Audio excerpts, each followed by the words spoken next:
ሰላም የንቁ ቤተሰቦቻችን የዕለተ እሮብ ዋና ያልናቸውን ዜናዎች ወደ እናንተ ይዘን ቀርበናል። ከዜናዎች ጋር እኔ አድናት ነኝ።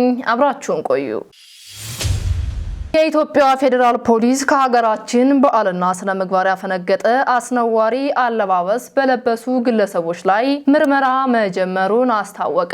ተጨማሪ ያለን የኢትዮጵያ ፌዴራል ፖሊስ ከሀገራችን በዓልና ስነ ምግባር ያፈነገጠ አስነዋሪ አለባበስ ለብሰው በአደባባይና በቴሌቪዥን በቀጥታ ስርጭት ለሕዝብ የታዩ ተጠርጣሪዎች ላይ ምርመራ መጀመሩን አስታወቀ። የኢትዮጵያ ፌዴራል ፖሊስ በሶስተኛው የጂፓኦ ቲክቶክ ክሬቲቭ አዋርድ ላይ ከኢትዮጵያ ሕዝብ ባህል ስነ ምግባር ባፈነገጠ አኳኋን ሰውነታቸውን የገላለጠ አለባበስ ለብሰው በአደባባይና በቴሌቪዥን በቀጥታ ስርጭት ለሕዝብ የታዩ ተጠርጣሪዎችን ከነግብረ አባሮቻቸው በቁጥጥር ስር አውሎ ምርመራ ማጣራት መጀመሩን አስታውቋል። ተጠርጣሪዎቹም አንደኛ ወንጌላዊት ገብረ እንድሪያስ በሬ፣ ሁለተኛ በረከት ጸጋዬ ጅፋር፣ ሶስተኛ መቅደም ደረጀ መንግስቱ፣ አራተኛ ግሩም ገዛኸኝ ቀጭኔና አምስተኛ ዮሐንስ መኮንን ኃይለማርያም የተባሉ ግለሰቦች መሆናቸውንም ገልጿል። የኢትዮጵያ ፌዴራል ፖሊስ ከህብረተሰቡ ባህልና እሴት ያፈነገጡ አለባበሶችና መጤ በዓሎች ተስፋፍተው በትውልዱ ላይ አሉንታዊ ተጽዕኖ እንዳያስከትሉ ተጠርጣሪዎች ላይ የህግ ተጠያቂነት ለማረጋገጥ የጀመረው ምርመራ አጠናክሮ ይቀጥላል ሲል በፌስቡክ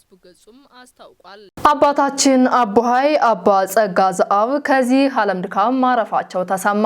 እንደሚከተለው ይቀርባል። ክቡር ሞቱ ለጻድቅ በቅድመ እግዚአብሔር የጻድቅ ሞት በእግዚአብሔር ፊት የከበረ ነው። መዝሙር 115 ከቁጥር 5 ላይ ህዳር 28 ቀን 2018 ዓ.ም ውድ አባታችን አቡሃይ አባ ጸጋ ዘአብ በጀርመንና አካባቢው ባሉ አብያተ ክርስቲያናት አገልጋይ የሆኑት ከዚህ ዓለም ድካምም አርፈዋል። በተያያዘ ዜና የንቁ ሚዲያ መስራችና ዋና ስራ አስኪያጅ አቶ የኔነ ተስፋዬ በውድ አባታችን አቡሃይ አባ ጸጋ ዘአብ እልፈት የተሰማቸውን ጥልቅ ሐዘንም ገልጸዋል። በአዲስ ከተማ ክፍለ ከተማ ከተለያዩ ወረዳዎች የተሰበሰቡ የወንጀል መንስኤ የሆኑ የሺሻ እቃዎች ባለድርሻ አካላት በተገኙበት ተወገዱ።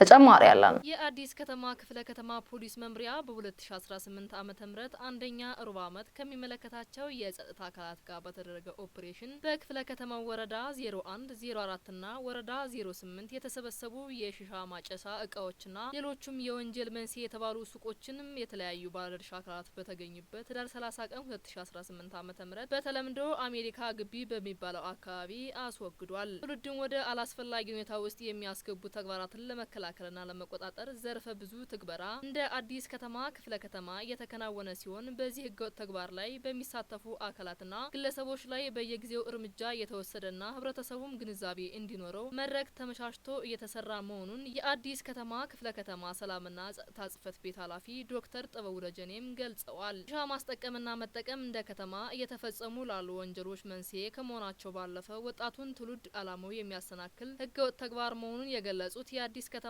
ክፍለ ከተማ ፖሊስ መምሪያ የወንጀል መከላከልና ማህበረሰብ አቀፍ ፖሊስ አገልግሎት ምክትል ዳይሬክተር ኮማንደር ተስፋዬ ደገፈ ሲሆኑ ዘላቂ መፍትሄ ለማምጣት ፖሊስና ባለድርሻ አካላት የሚያከናውኑትን ተግባር በመደገፍ ረገድ ህብረተሰቡ የተለመደውን ትብብር አጠናክሮ እንዲቀጥል ጥሪም አቅርበዋል። ለዚሁ ተግባር ቤት ተከራይተው ይህንን ህገወጥ ተግባር ለሚፈጽሙ ግለሰቦች ህብረተሰቡ አጋልጦ በመስጠት ትውልድን እየጎዳ ያለውን ተግባር የመከላከል ኃላፊነታችን እንድንወጣ ሲሉ በአዲስ ከተማ ክፍለ ከተማ የወረዳ 1 ደንብ ማስከበሪያ ጽሕፈት ቤት አስተባባሪ አቶ አዳሙ ገዙም ገልጸዋል። ኢንፎርሜሽን ቴክኖሎጂ ለቤተክርስቲያናችን ሁለንተናዊ እድገት በሚል መሪ ቃል ስልጠና ተሰጠ።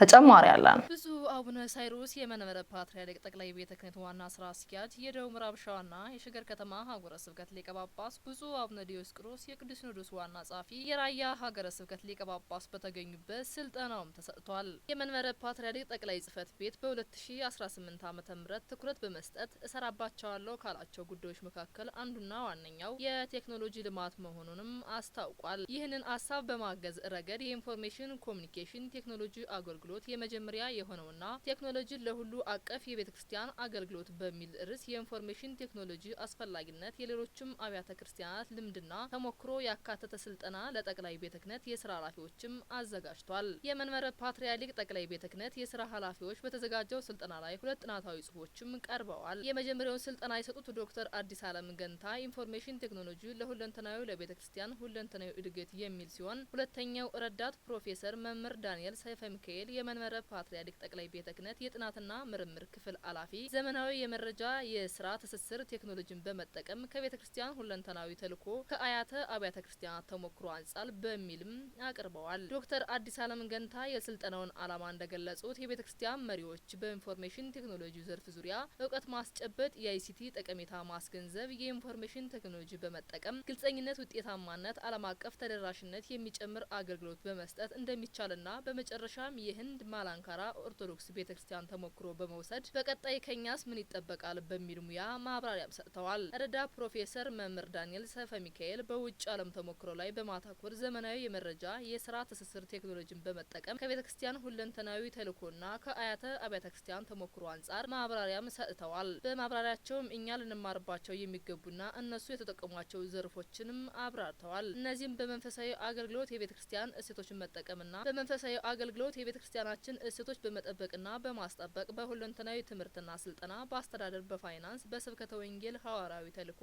በሚዲያ ህዝብ ግንኙነት፣ በወጣቶች አገልግሎት፣ በመዛግብት፣ በሰነድ አያያዝ፣ ቅርስና ቱሪዝም፣ መንፈሳዊ ጉዞ፣ በማህበራዊ አገልግሎት፣ በተቋማዊ ደህንነትና ህልውና ዙሪያም አስረድተዋል። ብፁዕ አቡነ ዲዮስቆሮስ የቅዱስ ሲኖዶስ ዋና ጸሐፊ የራያ ሀገረ ስብከት ሊቀ ጳጳስ ባስተላለፉት አባታዊ መልእክት ሁላችንም ወደዚህ ቴክኖሎጂ መግባት ይገባናል። ብፁዕ አቡነ ሳይሮስ ይህንን ስልጠና ፈቅደው የመምሪያ ኃላፊዎች ውይይት እንዲያደርጉ ማድረጋቸው በጣም አመሰግናለሁ። በአሁኑ ሰዓት በቤተ ክህነት በብፁዕነታቸው ብዙ የልማት ስራዎች እየተሰሩ ይገኛሉ ሲሉም ተናግረዋል። ይህንን የቀረበውን ስልጠና ብፁዕነታቸው የቤተ ክርስቲያንን ባለሙያ ልጆችን አሰባስበው እንዲተገበር ያደርጉታል ሲሉም ገልጸዋል። ብፁዕ አቡነ ሳይሮስ በስልጠናው የተሳተፉትንም ሆነ አሰልጣኞችንም እጅግ አድርገው አመስግነዋል። በመጨረሻም የኢንፎርሜሽን ቴክኖሎጂ ወደ ተግባር መለወጥ ግድ ነው። ቤተክርስቲያን ምንም ያጣችው ነገር የለም፣ ትኩረት ስላሰጠነው ብቻ እንጂ ይህንን ወደ መሬት ላይ አውርደን ተግባራዊ እናደርጋለን በማለትም ገልጸዋል። በአጠቃላይ ስልጠናው የቴክኖሎጂ አስፈላጊነት በመረዳት እንዲሁም ሌሎቹ አብያተ ክርስቲያናት የደረሱበትን ደረጃ እንደተሞክሮ የሚያሳይ ነው ሲሉም አክለው ተናግረዋል። ታህሳስ 1 ቀን 2018 ዓ.ም ከንቁ ሚዲያ ደረስላችሁ ዜናዎች እኒን ይመስሉ ነበረ። ቀሪዎቹን ከቀሪ የንቁ መርሃ ግብሮች ጋር አብራችሁ ቆዩ እያልን እኛ ከወዲህ ተሰናበትናችሁ። ሰላም እግዚአብሔር ከእናንተ ጋር ይሁን። ቸር ሰንብቱ። ንስሐ ገባለሁ ብሎ ተኛ፣ ግን ካልጋው አልተነሳም። እግዚአብሔር አምላክ ጠዋት ጠዋት እየሳቁ ማታ ከማልቀስ ይሰውረን። በሕይወታችን ስንጓዝ መንፈሳዊ ጉዞ ምሪት አልባ ሆኖ እንኖራለን። ያላቸውን ሂደትና ሰዓት ሳንገነዘብ እድሜያችን በአሉታዊ አስተሳሰብ እንዲሁም ዘመኑ ባመጣው ቴክኖሎጂ ብቻ እያለፈ ከእግዚአብሔር ርቀን በነጠላ ብቻ የተሸፈንን ብዙዎች ነን። እግዚአብሔር አምላክ ይሰውረን። ፊልጵስዩስ 4:3 ላይ ጳውሎስ እስር ቤት ሆኖ በሰንሰለት ታስሮ ምን እንዳለ ታውቃላችሁ? በጌታ ደስ ይበላችሁ አለ። ምን አለ? በሉልኝ፣ አይዟችሁ። በማለት በጌታ ደስ ይበላችሁ ደግሜ እላለሁ አለ። ደግሞ ደግሜ አለ። ምክንያቱም የሚያወዳድረው እውነት የለም። ስለዚህ እኛ እጅና እግራችን ሳይታሰር ዛሬ ወደ ቤተ መቅደሱ ለመምጣት እግራችን እጃችን ሳይታሰር ልባችንን ቢያላለም ወይ? እንዲሁም ደግሞ በዘልማድ ዕለተ ሰንበትን ብቻ በመጠበቅ የእግዚአብሔር የሆነውን ነገር ለማስቀደም ዛሬ ብዙ እምቢ ያለው ሰውና ከመለኮታዊ ምሪት የራቀ አለ። ስለዚህ ሁለንተናዊ ማንነትን ማወቅና መገንዘብ ያስፈልጋል።